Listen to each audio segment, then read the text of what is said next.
Hey everybody, my name is Ryan, and today I'll be going over some of the stats that got me into schools like Harvard, Yale, Princeton, Columbia, Vanderbilt, just to name a few. I hope this video helps you guys out a lot. The reason I'm making this video is because I watch tons of videos like this, so I kind of want to give back to some of the seniors who may think that they're struggling right now. Just know that it's going to be okay in the end, and you'll end up where you need to be. So don't stress too much about the whole application process. You'll figure it out. I recorded this intro like an hour ago and the sun has gone down already. So the intro is kind of darker, but the middle of the video is like bright sunlight. So that's why it looks different. So yeah, just lock in. But most importantly, I want to clarify that you should absolutely not compare yourself to anyone you see in these videos, because sometimes they can be pretty unrealistic, and what worked for me might not work for you. But with that out of the way, I'll move into some more of the quantitative parts of my application. Okay, to start off with my school, I went to a large public high school in Texas. It's in a little town called New Braunfels, which is just outside of the San Antonio area. So at the time of my application, my class was 518 and I was number 2. I had a 4.0 unweighted GPA and my weighted GPA was a 4.64. My school did it on a weird 100-point system, so you just had to divide it by 25 and it would give you the weighted. And if you see me looking down, I'm reading this off of my iPad, so don't be alarmed. I took the ACT twice. My first time I got a 34 with this split, I'll put it on screen. And then the second time I got a 33, and that was to improve my math score. My super score actually ended up being a 35 with the split. Hopefully I can put it on screen. And I think I sent that to schools like Yale and Columbia. So pretty much all the Ivy League accepts super scores except for Harvard and Princeton. So you're gonna have to try for a single best. So good luck. My school actually offered us an SAT, which was free to us. I took it once, I got a 1460, but I didn't submit it. Definitely try to find the test that works for you. So if you find that the ACT is easier, try to go for that. I personally found the ACT easier. So just go with the test that feels most comfortable to you. I know this year Harvard has decided to go back to being non-test optional, so they will be requiring every student to submit some form of testing, semi-controversial. But tests are not the end of the world. If you don't like the score that you get back, try to be towards the 25th percentile. I think that's the magic number. So whether the median is like 34 or 35 on the ACT, it's okay to be at the 32, 33, around that number. You don't have to be a perfect 36 or a perfect 1600 to get into a school like Harvard. And again, tests aren't everything, they're just one part of your application, so don't stress too much about that. As for my course schedule, I took all APs. Most of my classes were either honors, dual enrollment, or AP, and I didn't take 4 of the AP tests, but the ones I did take, I got all 4s and 5s on. I took 3 dual enrollment courses through UT Austin. We use a program called On-Ramps, so it's UT Austin directly feeds some of their course material to our high school, and we do an online course through Canvas, and we have a transcript through UT. The rest of my classes were pretty much your basic pre-AP honors classes, with the exception of a few band classes or music classes. Getting into my honors section, the top award that I put was the 2024 Young Arts Winner with Distinction, and my category was in classical music. This is a national award, and I won this one in the fall of my senior year, I believe. Huge shout out to Young Arts. If you're considering applying, go ahead and do it. It's all arts, it's visual, classical music, singer-songwriter, anything dancing. So all people who are creatives or artists, please apply. It doesn't cost that much. I think it's like 20 bucks. But I for sure didn't think that I was gonna get it. I got a call from someone at their headquarters just notifying me that I got it, and I was completely dumbfounded.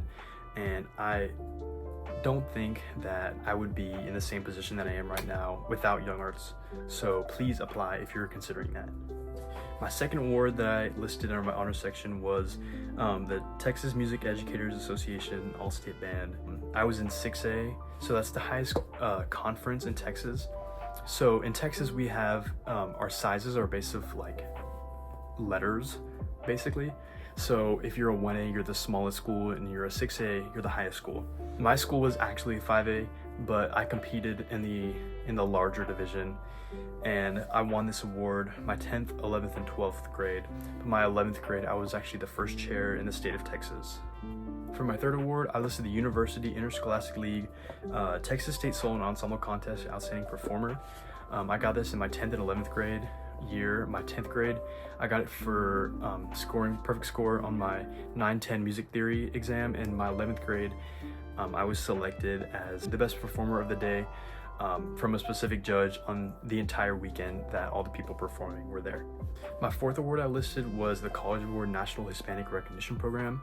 I believe this was my 10th grade year. I think you get it through the PSAT or through some number of AP tests. I could be wrong, but yeah, I listed that. That was my number 4, and that's a national award. My last award I listed was a school award. It was the Ben Hardy Outstanding Cougar Award, and it was basically given to the student that they believe best represented our school that year, and that was my junior year. So my first activity, I listed marching band. I was the band president my senior year. I did it all 4 years of high school. It was very time consuming. I did it for about 8 hours a week, 15 weeks a year. And I marked that I would like to continue that in college. Overall, I would advise that the first activity be something that you're very heavily involved in. It doesn't have to be interesting, just shows that you're willing to put a lot of time into something and you show commitment. For my second activity, I was the secretary for a key club. That was my 11th and 12th grade. Every year we put on this Battle of the Bands. It's pretty local, but my junior year, we actually raised $10,000. Shout out Mike if you're watching this. But other than that, I mostly just recorded the attendance and documented what we were doing in meetings, goals, and mostly wrote out announcements. For my third activity, I was actually the student body vice president my junior year and my senior year. And so we ran a lot of fundraisers. We coordinated some of our graduation events. We did like senior sunset and sunrise. And I think prior or after to sunset, we had this huge event where we had a bunch of local food trucks come around, and it was pretty much a huge fundraiser as kind of a last get together for our class. For my fourth activity, I noted that I was part of the school steel band. So what that is, they're like little metal pans that were made out of oil barrels, and they sound kind of tropical. But I did that all 4 years of my high school. I played the lead pan, which is like the main voice. We played at our town's tree lighting every year and a few of the local festivals that are held throughout our town. We also played at a lot of private events, some of which had more than 400 people attending. And every year we would do an elementary music tour. So we would go to all the elementary schools that would feed into the high school, and we would play Christmas music for all the little kids to help them get recruited for the band program. My fifth activity, I was president of our school's National Honor Society. I mostly just kind of signed off on everyone's paper. I had to reach out to a few local businesses to organize some volunteering, helped catalog service hour forms into an online database to help track people's volunteering. And a big part of it was helping to write the weekly agenda. My sixth activity, I was part of the school wind ensemble. That was all 4 years of my high school career. I was on the varsity concert band. So we had UIL sweepstakes every year, which was you get perfect scores all across the judges board.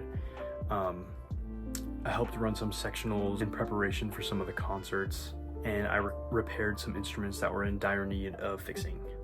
For my seventh activity, I put our school's percussion ensemble. So what that was, it's all the percussionists, regardless of what band they're in, what level. We would all get together, and at the end of the year, we would have this huge concert called the Night of Percussion. And we performed chamber, pop, Latin music, and that concert. My junior year, we attracted actually around 800 people. Were all fitting in our pack.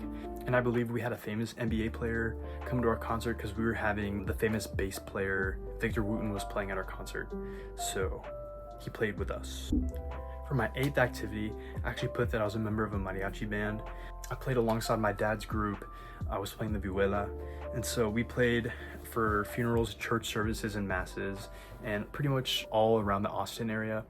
And so we would play like every week during the summer, and that was the summer going into my senior year. In my ninth activity, I was actually a private teacher for some of the beginning percussion students in our feeder middle school. And so I taught around 6 students some technique, some repertoire, and mostly just help with their music overall. I assigned them some exercises, some reps to explore, and mostly just played alongside them to get them prepared for some of the contests that they had coming up. For my 10th and final activity, I put that I was a member of my school's UIL academics team, which is a Texas-specific kind of activity. Basically, I was on the calculator team, and that consisted of really geometry, word, and number crunching problems. And the goal of it was kind of finish the test as accurately and quickly as possible. And so I ended up doing that my 10th, 11th, and 12th grade year. I would say for the activities section, make sure to list the highest time commitment from top to bottom. So whether it's something you're not so passionate about, but you spend a lot of time doing, I would put that quite near the top. It's really important to show that you can have this prolonged energy expenditure on a task other than school. So whether that's doing research, doing music related things, they just want to know that you're involved. Anyways guys, thank you for watching. I'll probably be releasing a new video soon, reading my Common App essay, as embarrassing as it is. I figured that since I watched so many videos of people reading their Common App essay, I should probably give back to the kids who are trying to branch out and see as many as possible. I might also read some of my Harvard, Yale, Princeton supplemental essays, so please comment down below if you want to see those too. Thank you guys so much for watching, and I'll catch y'all in the next video.